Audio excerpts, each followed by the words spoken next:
Welcome back to the Legal Weekly Wine, where we take on the week's hottest legal topics. And this week, the final week in September, we have yet another Trump case. And this one is one that we've all forgotten about until this week when everything exploded. And it's the business practices and businesses in New York that Donald Trump has and his sons are part of, all of these organizations.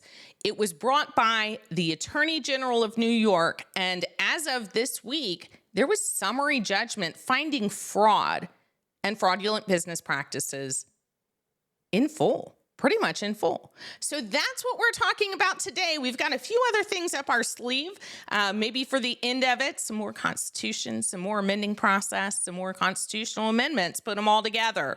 But what we are going to focus on today is this exciting case that seems like it came out of nowhere, but has been sitting around for quite some time. I'm Virginia Tarani. I am the host and the owner of The Law Unscripted, which does the podcasts of The Law Unscripted and the Legal Weekly Wine. I'm also a full-time practicing attorney in Maryland, DC, and Virginia with Tarani Law LLC, because you never need a lawyer. Till you do. There we go. And working with me is our very own Chelsea Rogers. Go ahead and introduce yourself. Hey everybody, I'm Chelsea. I'm a recent law school grad, currently pending bar results. Let's all cross our fingers for that. But I'm so excited to be talking about this case today and a couple other things I know Dr. Weil will be talking about. Yeah, and we're still excited to have you back. So this is Chelsea's second appearance again, back for the fall season. And then we have our other host, Dr. John Weil from Middle Tennessee State University, where he is the Dean of the Honors College, along with a prolific writer and expert in the Constitution, the amending process, and a lot of other things. Many of you are probably pretty up to date on what he does, but we're going to drop a link, a couple links in the description where you can follow each of us and who we are and what we do, and especially Dr. Weil and all of his work with the college and on the Constitution. So, Dr. Weil, welcome. Good to be here. Now, just a confession, and they know this, but a confession to all of you watching and listening. I have really read this case. I pulled it off online. I honestly was up quite a bit of the night and the week reading this case and making copious notes. And I have a few surprises that I'm going to spring on Dr. Weil and Chelsea during our taping that they have not heard. They don't know what I'm going to say, but they might not be quite as funny or interesting as I think they are, but we're all going to see in real time their reactions, and hopefully you'll have an interesting reaction of your own. Okay, does everybody have something to drink? Because this is the weekly wine. Excellent. Dr. Weil's ready with his water. I have sweet tea, but it is in a wine glass. Fair enough. It's happy hour. I needed some sugar this morning. Yeah, we're doing it for happy hour, but it is a little bit in the morning. We got to confess. We're trying to pre-tape it to get it out for happy hour. I am going to be drinking. It is technically happy hour for all of you. So we hope you've grabbed your own glass, but we have a special wine today. And it's not necessarily about the wine as to where it came from. We have started getting little suggestions and gifts from other people to say, please, we'd love to be featured on the weekly wine. And one of these, it wasn't an actual please feature us on the weekly wine, as it was a gift to us by our marketing team. We use SMB team as our marketing support for the law office, and they know about our podcasts. And as a little gift we've enjoyed working with you. We're loving doing your marketing. You're doing so well with the law office and with the Law Unscripted that we thought we'd send something that you liked. And somehow they've been watching our podcasts, and they knew that my favorite are Cabernets. So they sent me as a little gift and a treat a Cabernet. And that is what we have today. We have a Vintner's Path Cabernet 2019 from California. So I'm very excited to try the wine. I'm so grateful for the gift and their encouragement and support of all that we do. They're doing a great job in helping us get our firm going, get our name out there, and supporting everything that we do. So thank you very much, SMB team, and cheers to all of you.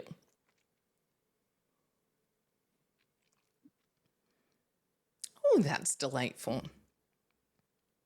Oh, it's very sweet. Chelsea, you would like it. Okay, good. I'll have to try it next time we're together. You would really Viv, like tell this. your husband that it has raspberry in it. We'll leave it alone.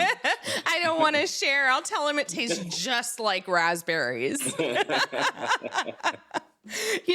funny thing is he actually probably will like this one. So maybe I should hide it. Eric, if you're listening, it really is terrible. No, it's very good. It's very sweet, but not overly sweet, not like obnoxiously sweet like a Moscato. It's very reminiscent of, I know it's from a berry because it's a grape, but like more summer raspberries, blackberries kind of taste. It's very delightful. So good job, SMB. Great pick. All of you pick up a bottle, give it a try. And off we go to the Attorney General case. What's happening in New York? What's going on? What isn't happening in New York, right? True. So let's count them, everybody. Let's make sure we're on the right path. We're naming all the cases. Through the weekly wine, among the three of us, we've talked about the other four. Yes. So, Dr. Vile, name one you remember. Well, the documents case, that's maybe the strongest in terms of having a lot of physical evidence. Yes. And apparently having at least one or two people who have flipped. Yes. Indicated that they were told to hide the fact that they had documents there. Yes. And recently, I think it was this week or late last week into this week, there are those allegations by somebody that there were notes that basically they used the documents as Post-it notes where they were writing notes on the classified documents and passing them over. Right. So that is very recent. But I agree with you, Dr. Vile. Of all of the cases out there, at least of the evidence that's been shown to the public or discussed in public, that one seems the hardest to overcome. Okay, so that's one of the cases, and that's a criminal case. Chelsea, what have you got? I'm thinking of two, but we have the criminal case in Georgia. Okay. That's the RICO case. There we go. Mm-hmm. And then with we the also 19. I'm thinking the co-conspirators, right? Mm-hmm. And then we have the E. Jean Carroll case. Oh, then that's number 5. Here we go. Oh, Yes. Oh, my goodness. I wasn't even thinking about that, but you're absolutely right. The defamation case. Yes. That E. Jean Carroll has brought. Now, it's kind of 6 because there was the one that she's already won. And the second one, yes. And then there's the new one that she's lodged. Okay, so that, man, goodness, they're piling up. And please, for all of our listeners and viewers, you're seeing us laughing, and part of it is it's not because it's Trump. It's not because we think he's guilty or not guilty. We're trying to stay as neutral as possible so that you couldn't always tell. But a lot of people make assumptions as to which way we're going to go. Some are good, some are not. But it just seems at this point kind of ridiculous in one way or the other. Shakespearean comedy of errors. It seems a little silly. The amount of cases and the amount of states. It is a little silly. And if you can't laugh at it, you have to cry. So I choose laughter. It might be more like a Greek tragedy. Interesting. You don't typically expect someone to rise, to the level of the presidency and continue on and then be faced with, this much controversy. Oh, fascinating. I like both of those examples and comparisons. I think it's interesting because you can take it on both sides, both political spectrums.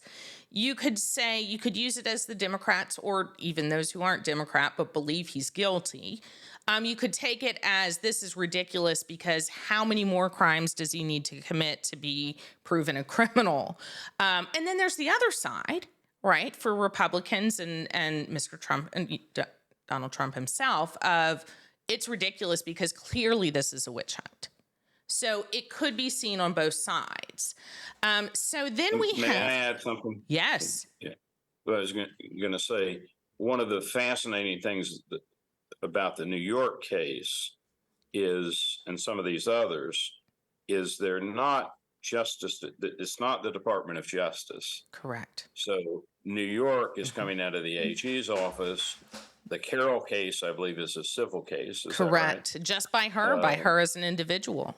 Right. So it's easy to see a conspiracy there, but not. They're coming from multiple angles. Correct. Absolutely. And when you talk about the New York case, there's actually the two, and we're kind of I think the public is forgetting about New York.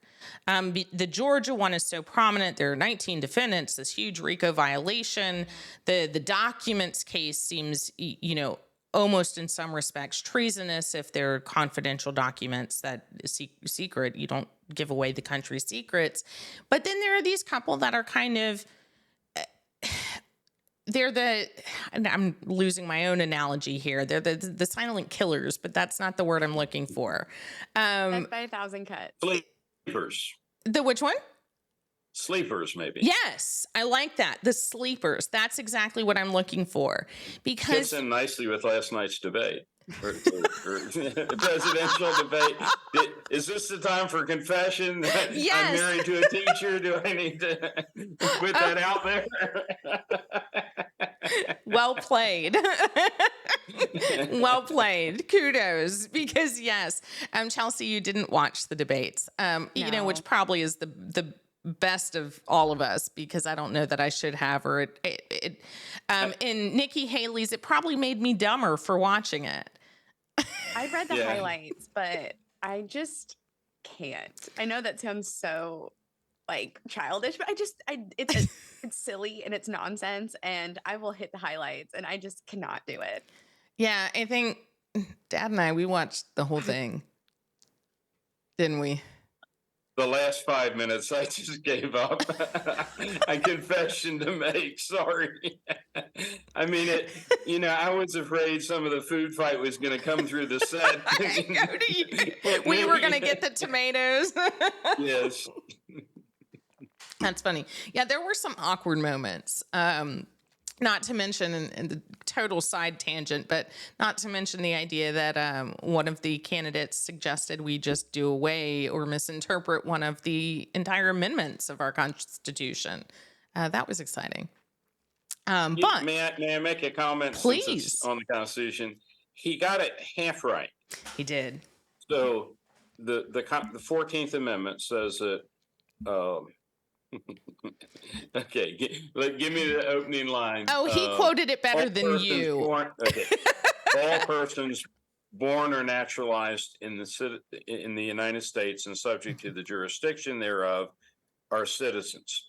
Correct. So what he got wrong, what he got right is the subject to the jurisdiction to has generally been interpreted, and I think correctly, as applying to individuals. If you're a foreign diplomat in the United States and you have a child, that child does not become a citizen of the United States. And he actually said that part. Yeah, no, he did. But what he it. wanted to do is he wanted to then claim that that a child born of an illegal aliens in the United States was not subject to the jurisdiction of the United States. Well, that would mean, as I understand it, that, if you had been born of alien parents in the United States and you were 20 years old and you murdered someone, that we couldn't take you to court. Because you're not subject to our laws. Right. And clearly you are subject to our laws in a way that a diplomat would not. I mean, diplomats, you would have to work out between the home country and us whether you could even charge them. That's right, and what entity they would be tried in. Right, and it was interesting because, God bless, I am trying to pronounce his name. Is it Ramaswamy? Ramaswamy. Ramaswamy. Okay, I'm close on it. I'm not trying to be disrespectful. It's really difficult for me for some reason. So he was right that it was a slave-based amendment. And the idea behind the amendment, he was absolutely right, was that all of the slaves would now be citizens if they had been born in the United States, that we couldn't take away that and we would actually give it to them to be citizens. So that was the basis. But it was a very interesting interpretation of, since now we've got illegal aliens versus slaves, that the difference of who was subject to the jurisdiction or not. And historically, there were proposals not long thereafter that individuals who were born of Chinese parents in the United States or Japanese parents would not be citizens. And Right. the Constitution did not make an exclusion for them. And, I think it's worth discussing the so-called, I don't believe there are that many of them, but the so-called anchor babies, the claim that some Chinese come to the United States to have children so that they're dual citizens. I could see where over time that could become a problem, but if it is, then you need to modify the language of the 14th Amendment, Right. or put stricter controls on pregnant non-citizens coming to the United States to give birth. Right. Well, certainly interesting discussion. And with that, so we're going to go back to New York and the two cases there. So there's the other one that we didn't give them all 5 yet, did we? Correct. That's what I'm where I'm headed is there's one we hadn't mentioned. Forget the new one, which is an old one that we're talking about. But what is the other? What's that fifth one that we haven't mentioned yet? The Stormy Daniels. There we go. Yeah. Stormy Daniels case. Yes. So that was the fifth one. So that was brought by the prosecutor, the Manhattan prosecutor. So that, again, it's independent. It's not the Justice Department, just like we've got the Georgia prosecutor. We have the New York, the Manhattan prosecutor. And we call it the Stormy Daniels case. And go back and listen to and watch the Legal Weekly Wine we did on that case, where it's not technically Stormy Daniels. It started with Stormy Daniels, but these were payoffs allegedly made through Donald Trump and his organization to the person who paid her off. And each one of those, and I like that we're ending with that case because that's one of the things I've saved for you, is that case was very related to, there are 12 different times or so, 12 or 13, I can't remember, somewhere 11 to 13, where, Chelsea, if you'll remember specifically, that it was based on how many payments were made. And yes, each. There were 33 each counts. A separate count. For Yes. each payment. And if I remember correctly, it's all coming back to me, was that these were essentially, it was business practices logged these payments as like payments for services Very good. to an attorney, but really it was a payoff for paying off. Like there was the initial money for her, for Stormy Daniels, and then a little extra for the attorney for actually doing it for him. Yeah, for taking his own loan out and paying her. It was a repayment of the loan plus a little interest.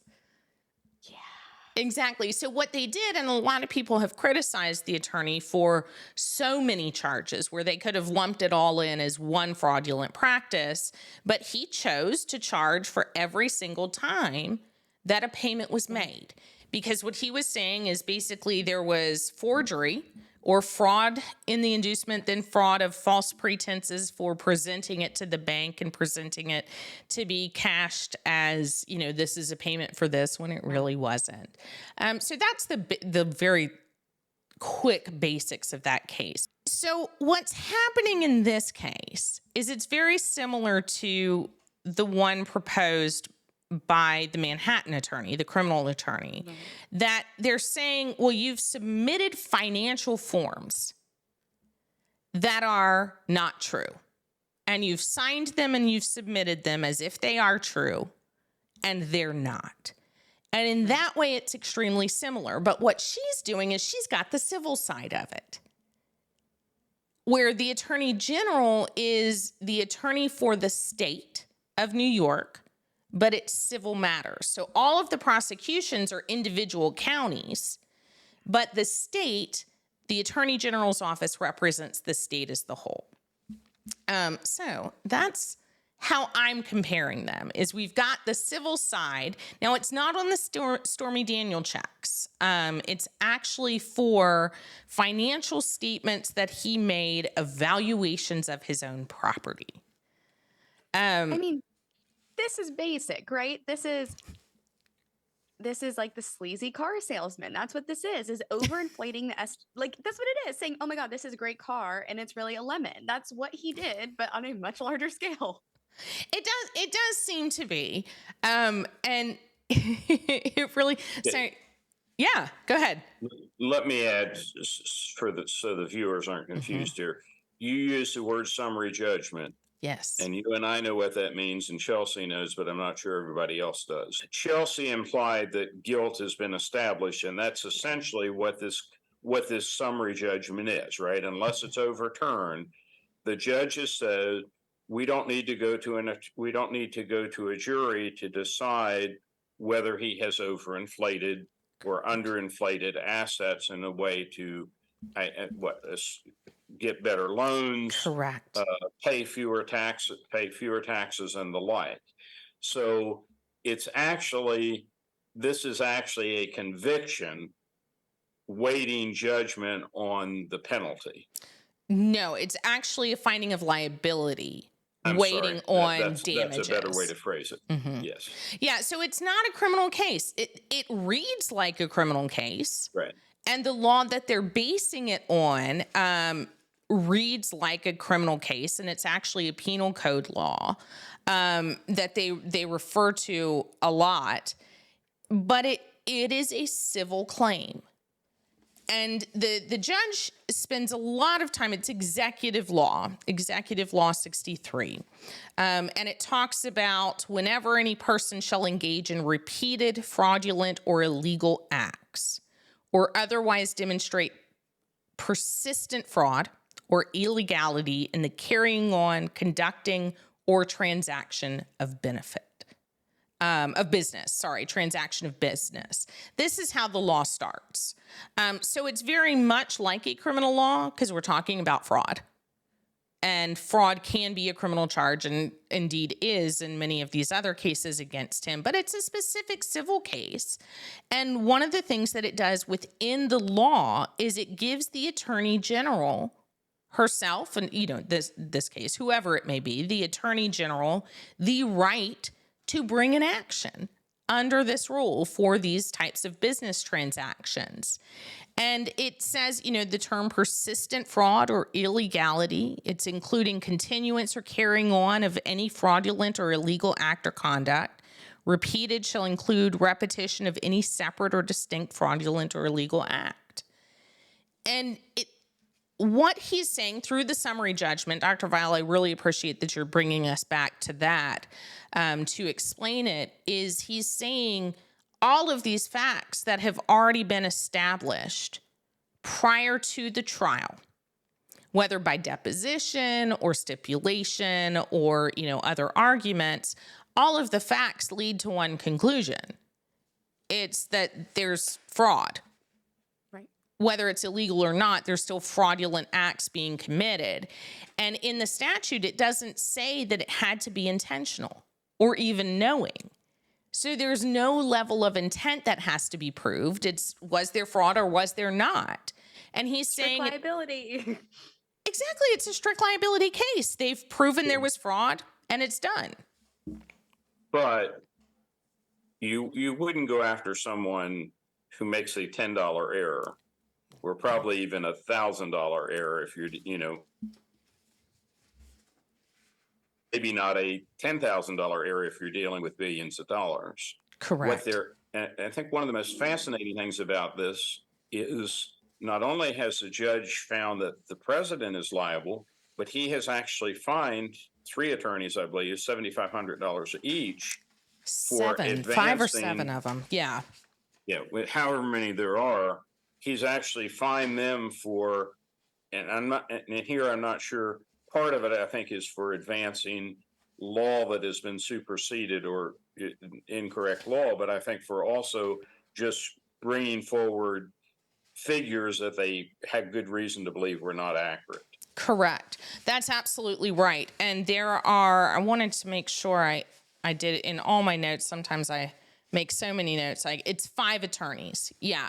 What the judge has done is he's separately and individually fined 5 attorneys, $7,500 each, who signed the documents as if your signature was on this, whether you intended your signature to be on it or not.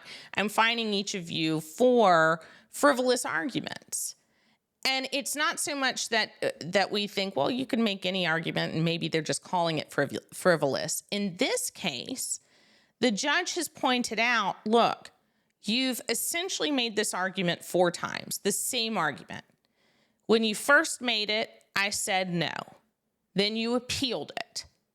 The appellate court said no. Then you made it a second time. And I told you that time, do not make it again. I'm warning you. I'm telling you it's wrong. And I'm telling you not to make it again. You appealed it. The appellate court said no.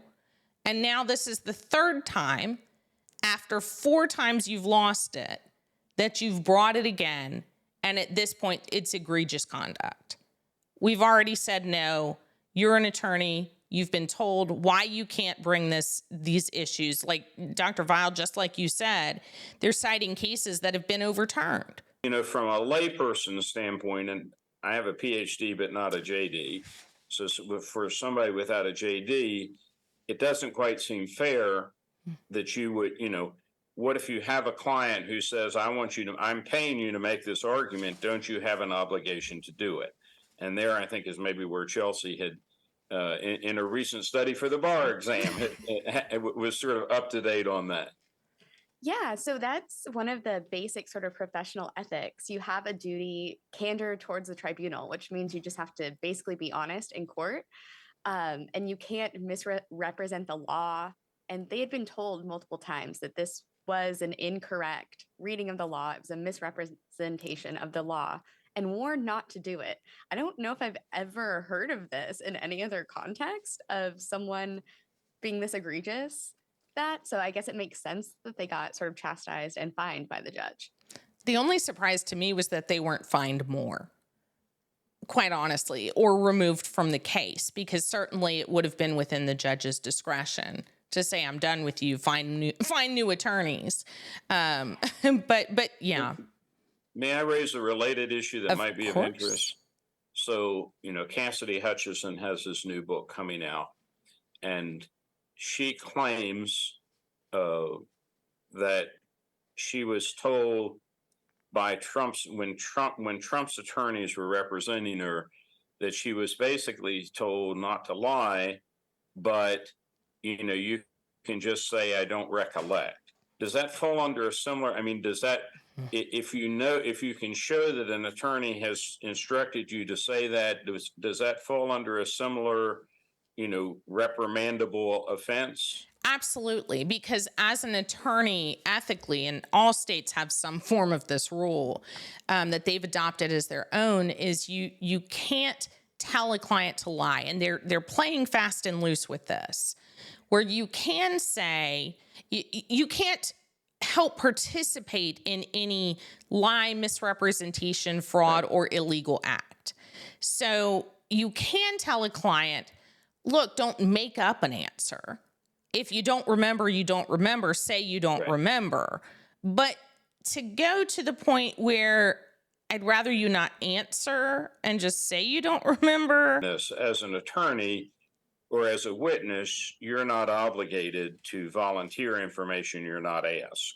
Correct. Well, why didn't you ask me about the second body, or what about this $1 million? But if you're asked and you know the answer, and your attorney says, just say I've forgotten or I don't recollect, then that is dishonest. And if it could be proved, then would subject to a lawyer to liability. Yes, you've said it perfectly. Absolutely. This is one of my favorite This is one of my favorite, what we call in law school, legal fictions, that it's sort of this like box we make. That's why Yes. most defense attorneys don't want to know if their client is guilty or not, because it's knowingly, right, making misrepresentations to the court. It's not about these mistakes. So you would have to know to make the misrepresentations. So I think it's interesting of like walking this line of, if I don't know, I can't misrepresent it, where it's like, Yeah, no, I agree. So, okay, but if they know, and for the law, and that's what the judge is saying is, I've told you the law is wrong, or this idea of the law that you have is wrong. So you can't say anymore, well, I didn't know, I was making a novel legal argument. No, you've made the same legal argument, and I've told you it's wrong. The appellate court has told you it's wrong. So we get into, I have to quote some of this, because whatever you think of the judge and his decision, whether it's right or wrong, it's some of the best writing I've seen. It's actually fully entertaining to read. And I laughed out loud several times. And I honestly think that was the purpose, is the judge was trying to say, this is so ridiculous that there's nothing for it, but it's ridiculous, and I'm going to say it's ridiculous, and I'm going to tell other people it's ridiculous and make sure they think it's ridiculous. And there's a part, even at the beginning-ish, it's page 10, where he says that the defendants are, quote, in a fantasy world, not a real world.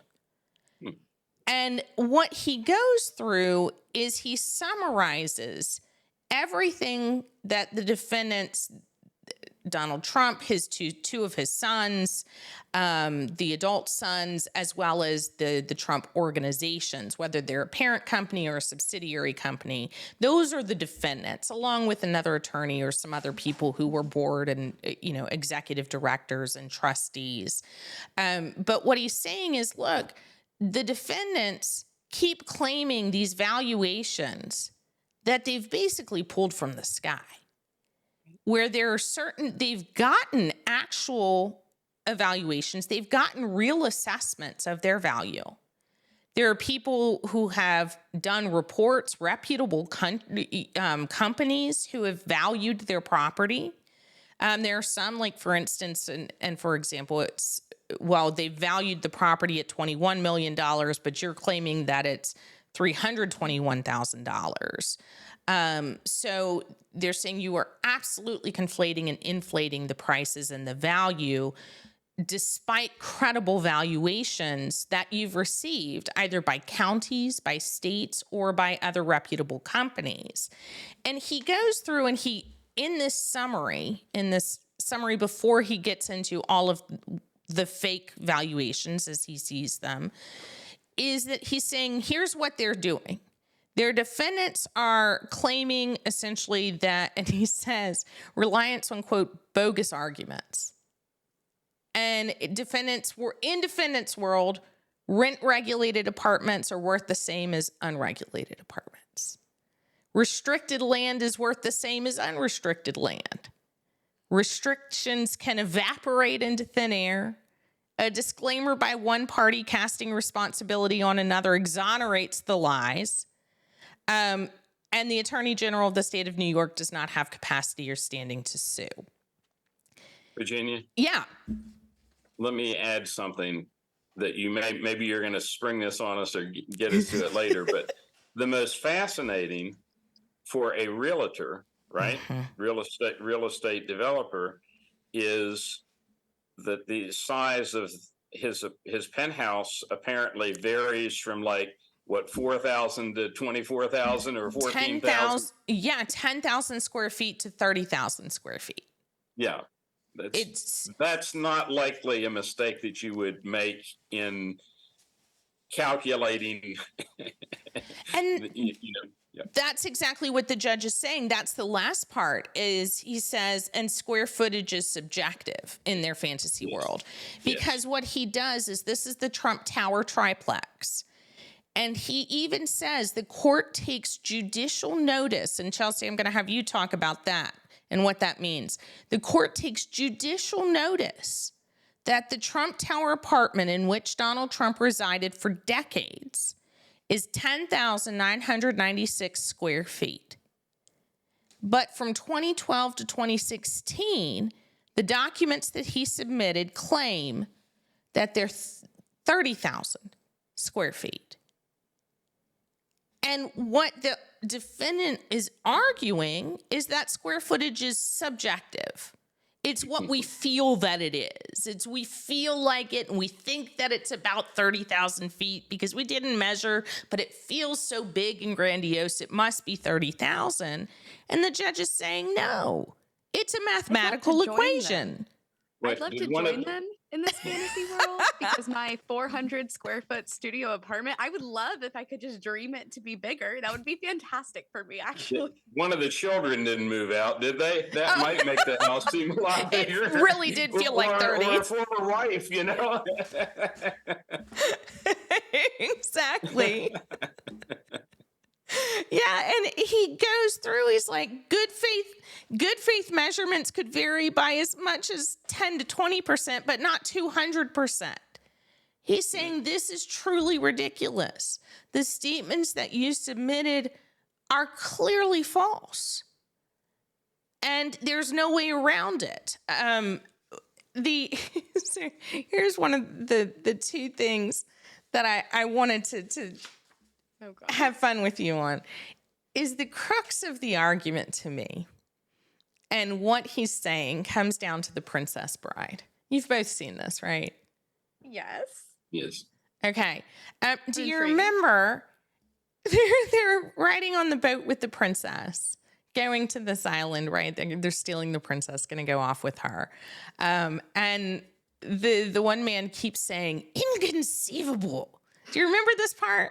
Yes. And one of the guys looks and he just keeps saying inconceivable, where the other ship, the pirate ship, is advancing on them and it's gaining on them and it's getting closer and it's getting closer. And the guy keeps looking and saying inconceivable. And the other one says, well, but it's getting closer, and they see it's getting closer and inconceivable. And he finally looks at him and says, I do not think that word means what you think it means. Let's cut to the chase for the viewers, because here's why does this, obviously it's not good to have a court judgment against you, but how has the state suffered? Does this, the real world impact, why should I care if Trump misvalues his property or overstates or understates it? Has it done any harm to me or to other people in New York, or to people in the United States in general? Perfect question. And that was one of the defense's arguments, is they said, look, nobody's recalled a loan, because what he was doing is these financial statements were submitted so that he could get loans from banks, where his credit would increase with them. They'd feel more comfortable giving him loans. They'd feel more comfortable giving, increasing lines of credit, et cetera. And the defense says nobody was harmed. Exactly what the question you're asking. He said nobody recalled the loans. He didn't default on any loans. He didn't even make a late payment. So who cares? And what the judge goes through is a twofold argument based on what the Attorney General proffered. Is under this law, they don't have to prove that it did actually cause harm. They only had to prove that it was fraudulent or illegal behavior. And what he says is the purpose of the law is to not excuse fraudulent or illegal acts just because we can't see the harm. The harm is to the society as a whole. We're letting people get by with fraudulent business practices. And maybe the banks didn't recall the loans. Maybe, we can't see the tangible value of loss. But overall, we shouldn't let people get by with fraudulent business practices just because we can't prove a net loss. Just because we can't prove a specific victim.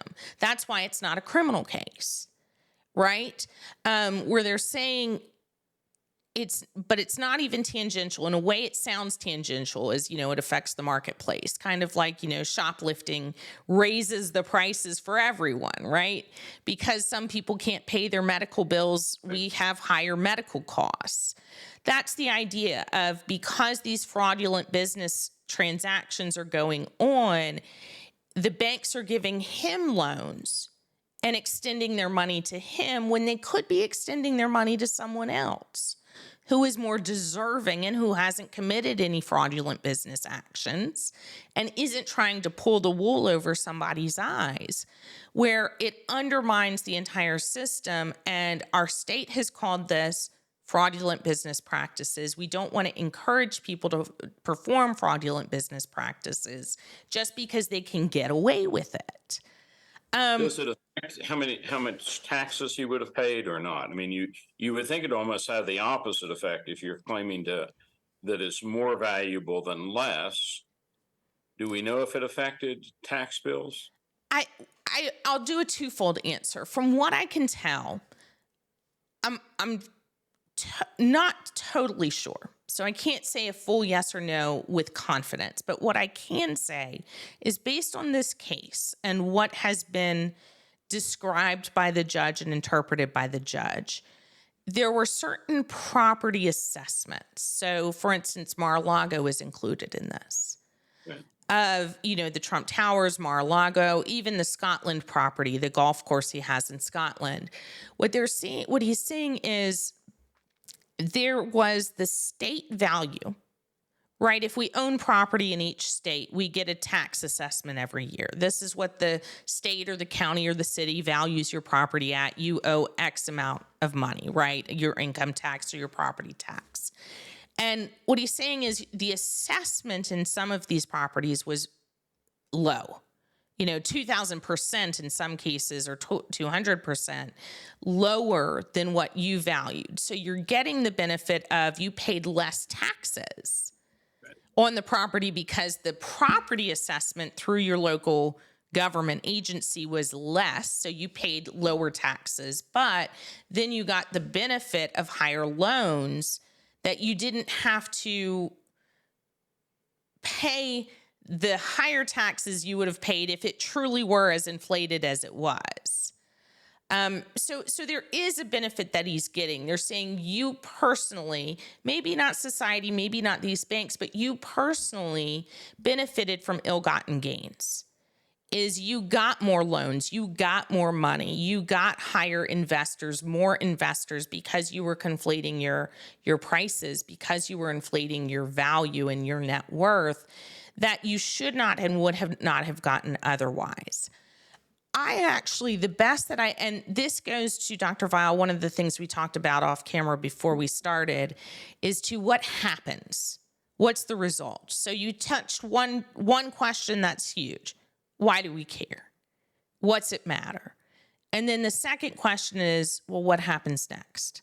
What do we do about it? It's not a crime. We don't send him to jail. Or he's not being prosecuted. The judge is very clear about this. He's saying, I am considering some of these illegal acts, not just fraudulent, but under this law, we're not prosecuting a crime. We just consider the crimes in determining whether there was civil fraud. And he has the authority, and he states it multiple times, to do what's called disgorgement. Do either of you know that? Well, I mean, it's the term. It's not just a legal term. If you disgorge something, you spit it back up. Yeah. Put it in layman's terms. Regurgitate it, right? Yes, very much so. Yes, okay. You get rid of it and give it back. And he says continuously, this law, this executive law that we're using, that she's sued under, allows properties to be sold for you to get rid of essentially your ill-gotten gains, that we can now, you forfeit them, we can take them, and we can do it, sell them and put them back into the marketplace, so to speak. I think of this as the drug forfeiture laws in most states, where you catch a drug dealer, right? and he has thousands of dollars in his pocket. Well, it's it's not yours. And he's like, but it's the marketplace. I got it. You know, I sold something. I got the benefit of the bargain. They bought the crack I was selling. I got the money for it. And the idea is, well, that's not legal. You know, that's not right. And sometimes they'll confiscate your car, right? Or your house if it's where it's found. They do this for hunting. Exactly. If you're hunting in a national forest illegally, you better take an old truck. Don't take a new one. They'll take that truck. They will. It's very, very similar. And I think that's, to me, that was the aha moment. If that's what this means, is that you can't profit from your ill-gotten gains. And we're not going to let you keep what you used, what you got from these fraudulent and criminal business practices. And it's just like, I had a case in Virginia when I was a prosecutor in Newport News. One of the other prosecutors did a full jury trial on a forfeiture where it was a known drug dealer, such a successful drug dealer, that he had the boat, he had the car, he had the house, he had all of these things for over $300,000 in valuation. And what he had to prove was that these items were bought using money he had gotten through the drug trade and through drug dealing. And we don't want to award people for doing illegal activities. That's not the point. We want to award and give money for people in the regular marketplace doing good business practices. So the guy forfeited all of it. But we're not sure, are we, whether this applies to out-of-state property? I mean, we don't know for sure that they will sell his property. Correct. But even more, we don't know the extent to which jurisdiction in New York might apply to Mar-a-Lago or Scotland or somewhere else. Exactly. I don't personally know how they could get to the Scotland property, even if they wanted to. And the judge himself has said in a follow-up motions hearing on Wednesday, that was exactly what the defendants were asking was, A, why go to trial on anything? What's left to decide now that you've said it's all fraudulent? But the second was, well, what happens to all these properties and businesses? And the interesting thing is they were all put into a monitored trust last year, where there was a motion to say, look, we think these business practices are still going on. We need to have a conservator, so to speak, a trustee, to monitor what's happening with these businesses and to make sure that they're conducting the right practices. So many of these organizations and these defendants have been subject to this conservator for, since last year. And the question then is, will a conservator or trustee continue to just oversee all of the business practices and the businesses themselves, or will they confiscate and sell the properties? And if so, would the state be entitled to that money as a forfeiture of ill-gotten gains, or would Trump and his, the other defendants be entitled to some of the profits from the sales? Those are the questions that are there. Is a fine a possibility in this case? I mean, that would seem to be in some ways the cleanest. You're not actually taking, you try to ascertain, was it a billion with, million here, million there, how much exactly did it contribute? And I mean, there is still going to be a jury component of this, right? There's supposed to be. Yeah. But that would be what they would be tasked with doing, is deciding to, how egregious was it? Yes. Yes. What is the extent of the damages? And it's not so much, as we talked about just a minute ago, how much other people were harmed, but how much they were benefited. And that would be what the jury decides, is they're not deciding whether it's fraudulent or illegal repetitive conduct. The judge is saying since 2011, this has been repeated conduct. But how much should they owe, or how much should they take off because they gained that much amount? In the 2011, let's clarify that. That's because of statute of limitations. They're not saying it just began then, or are they? Both. There is a huge statute of limitations questions. And Chelsea, tell us what that is before I continue. Yes, the statute of limitations is the certain time period. It varies state to state that you can bring in action after something has happened. So usually for like a personal injury, car accident type things, it's like 2 to 3 years from the date of the incident, and like med mal, that type of thing. So this is interesting that they're running up against a statute of limitations for some of what they think has occurred. Exactly. And that's that you've hit on the word some. Is the court has already decided in pretrial motions that some of the behavior, basically 2011 to about 2012 or 14, has fallen outside of the statute of limitations. So they can't include that as a finding of fraudulent behavior at that time period. The other time, there was this tolling of the statute where the parties originally, before lawsuit, agreed, both sides, the attorney general and the defendants, that they would basically suspend the timing for 1 to 2 years until they decided on the lawsuit. So they got an extra 1 to 2 years for them. So now they are going forward on some, but the judge keeps saying very clearly, I am considering the 2011 behavior, the 2012 behavior. I'm not saying that it's a separate action because it can't be. I've already ruled that that's outside of the statute of limitations, but it can be used to prove that there was continuing fraudulent behavior, continuing illegal business practices. So he does reference over and over that that was proof to him of repetitive practices. That was proof to him that this is an ongoing issue and enterprise.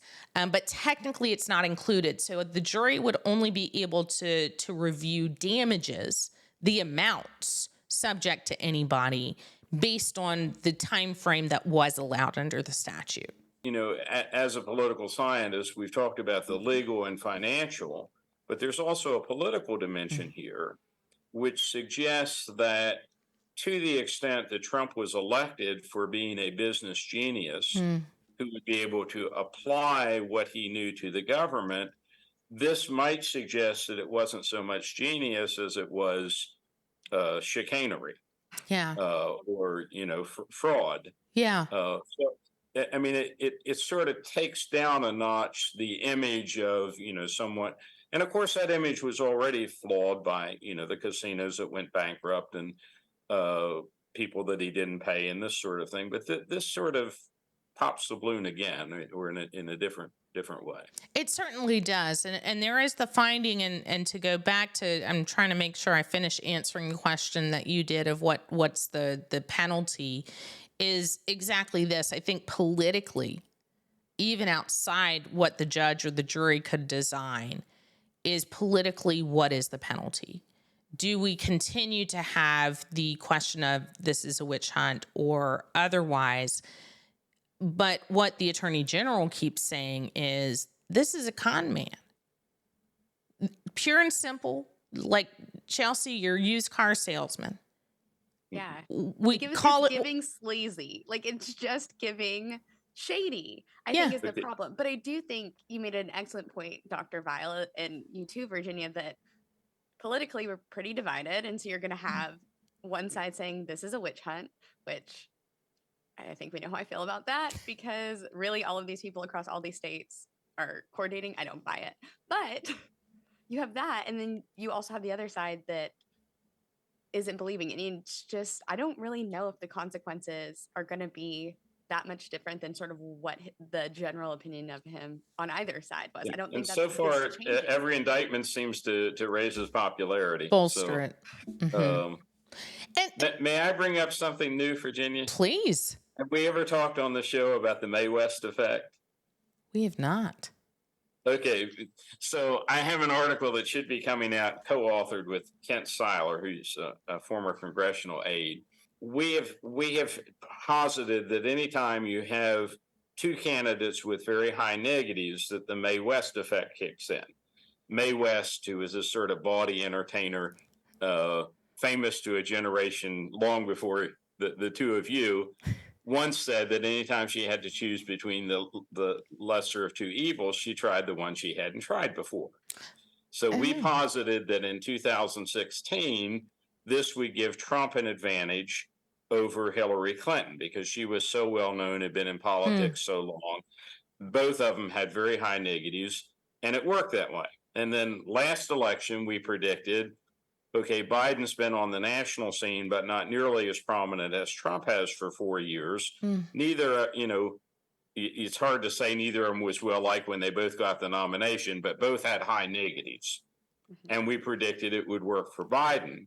And so our prediction for this year is that if we have a rematch, it won't affect it. But if either party were to choose a new candidate without the high negatives, they would probably win unless the other party does the same thing, in which case, then you again probably would not have the Mae West effect. Fascinating. But in any event. No, that's a really interesting theory. I like that. Well, Yeah. I don't know. I don't know how it will stand up among some of the more quantitative political scientists, but it's predicted to the last two elections, and perhaps it will a third. But it's sort of a warning right now. It appears as though both candidates are, sort of inevitable. Trump's numbers are, way above anybody else's, but they may not be forever. And he does, even though he has a strong band of ardent supporters, but he probably has a much strong, or just as strong people who just hate him. Yeah. And Biden, and partly here partly depends on how you define negatives, but particularly with concern actually of both candidates, but particularly for Biden about their age, given somebody who may not be able to make it for 4 more years, you might go with the person you think can. So it'll be I guess what we're saying is that if the Republicans were to choose somebody other than Trump, Biden would have less of a chance of winning than if it is Trump. Oh, that's fascinating. Interesting. And that's, by the way, neither favoring nor disfavoring Biden. Is just sort of pointing out, there are great concerns, particularly about his age. Right. And actually, Trump is not very far behind in terms of if you had to measure the relative health. Right. Who knows which one would be higher?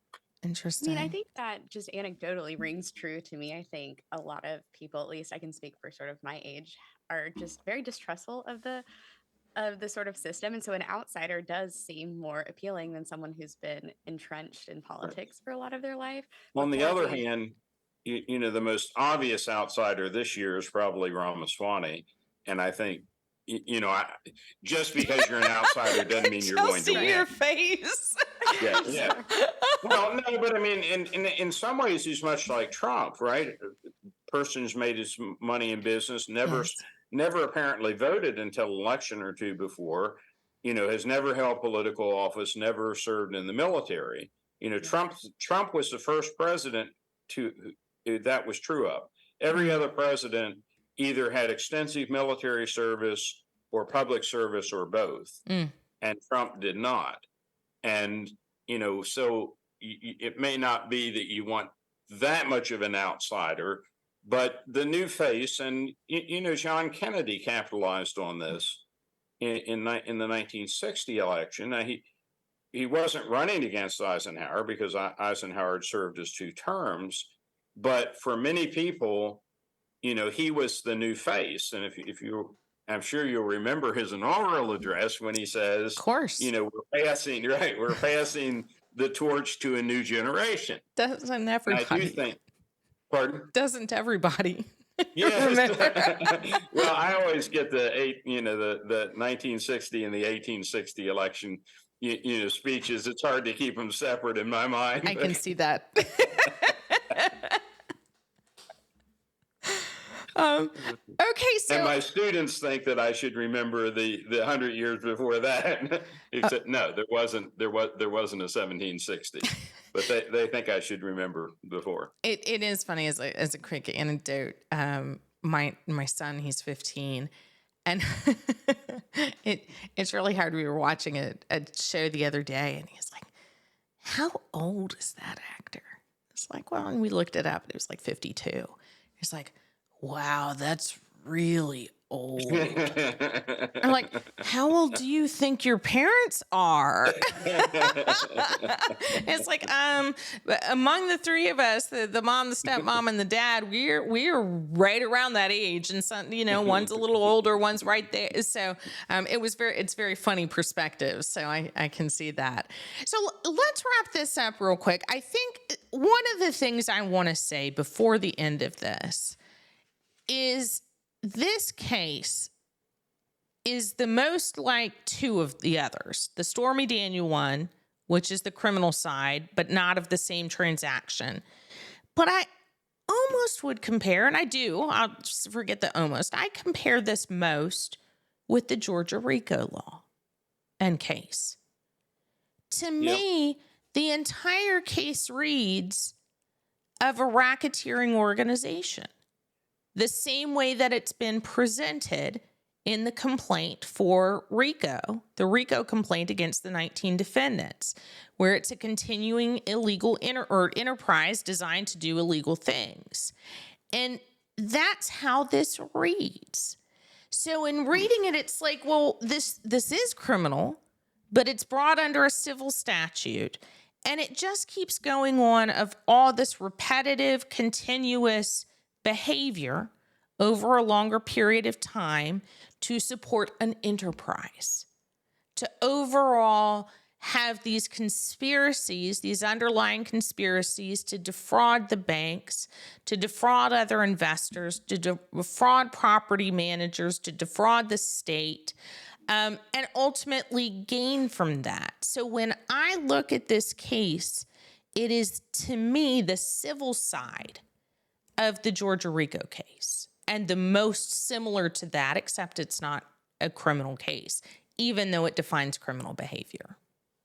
And it's similar, again, if you've been keeping track of some of the interviews with Cassidy Hutchison, it's similar to, I can't let people know that I lost this election because it would be embarrassing. Right. You just sort of repeat the same thing over and over. No matter how many court cases you lose, no matter how many people tell you, you say, no, I'm, power of positive thinking. We won, we won, we won.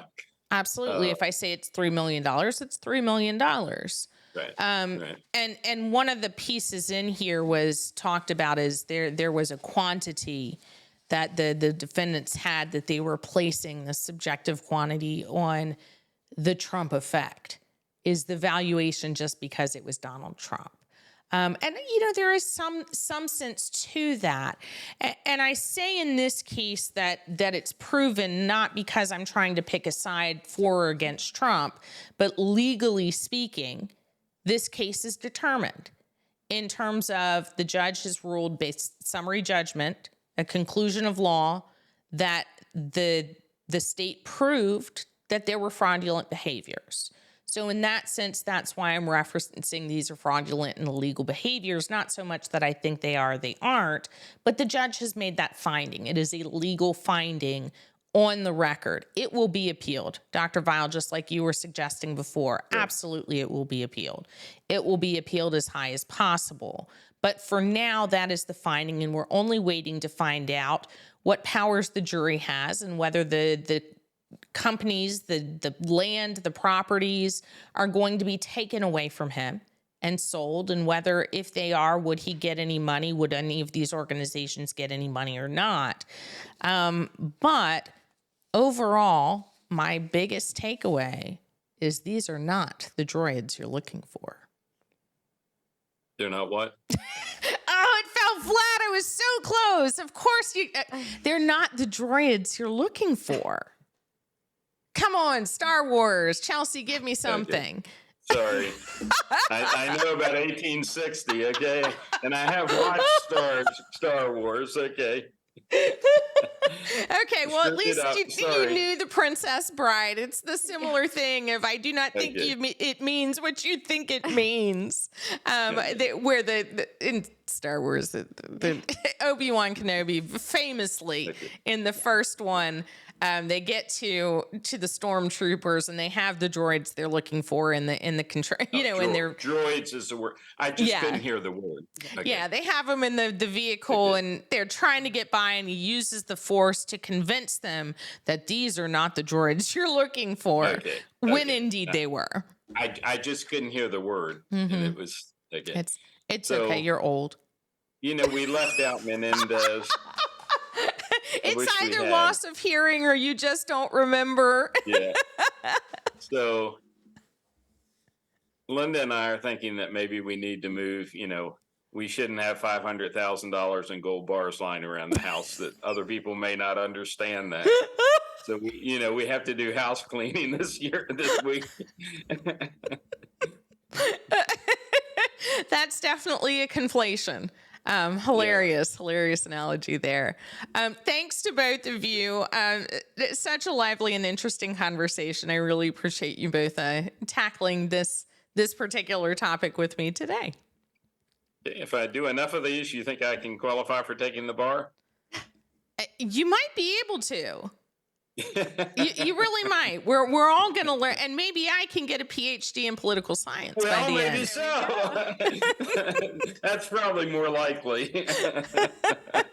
Your LLM wasn't enough. It wasn't. By the way, I'm going to chastise you. Oh, on air, huh? Okay. Oh, well, I didn't know we were still on air. Oh, we're still live. Go ahead. It's okay. We're taping this. I'll cut it out if I need to. Right. So I was telling, Katie came to our board meeting, and I realized when we had all the schools people had attended, we didn't, our graduates, we didn't have George Mason on there. And I said, well, I'm sorry, sorry about that. I'll put that on, and I probably ought to put William and Mary there too.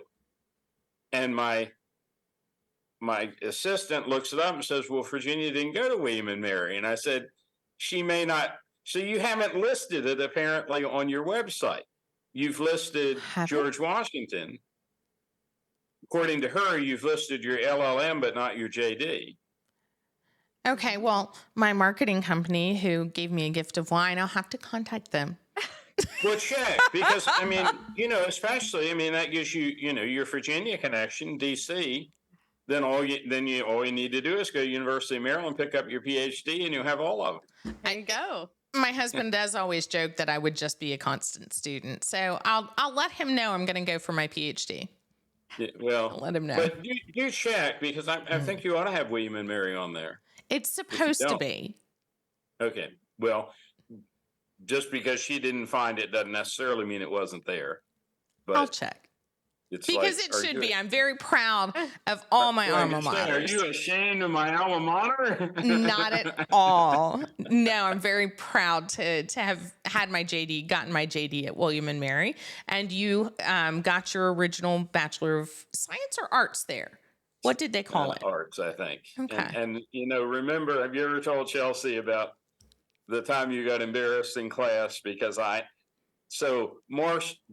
the Marshall Wythe statue they say, John, that George Wythe taught all these famous people, including James Madison.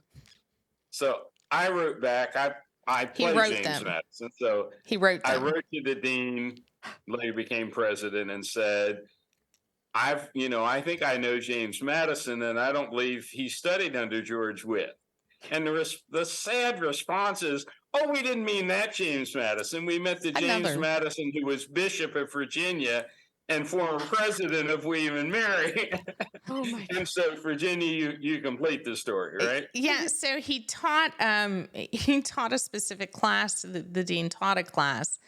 Citizen Lawyer was the title of the class. And I wasn't taking it. I was a first-year student, and this was a second and third year class. And during the class, apparently he actually mentioned that one of the students' fathers wrote to him about the statue. And that they did know, and this was actually who it was and who it wasn't. But he didn't, of course, mention my name, but half the students in there knew it was me and my dad. Of course. So it was a fun day. Had by all. Yeah, we love our stories. Yeah, and clearly for those of you who are listening and watching by now, you've hopefully figured out that Dr. Vile is my father, and I'm very proud that he is, as well as with my alma maters and Chelsea on our team. So we've got a good one. I wanted to make sure everybody knew we are taking a break next week. So next week, the first week in October, there will not be a season or an episode of the Legal Weekly Wine, and we will pick back up the second week. Do subscribe, comment. That way you can see continuous recordings that we have and programs that we do, as well as make it more likely that others can see it and enjoy the same program. Thanks for listening and for watching. I'm Virginia Tarani. I'm joined by Chelsea Rogers and Dr. John Vile, and we will catch you next time on the Legal Weekly Wine.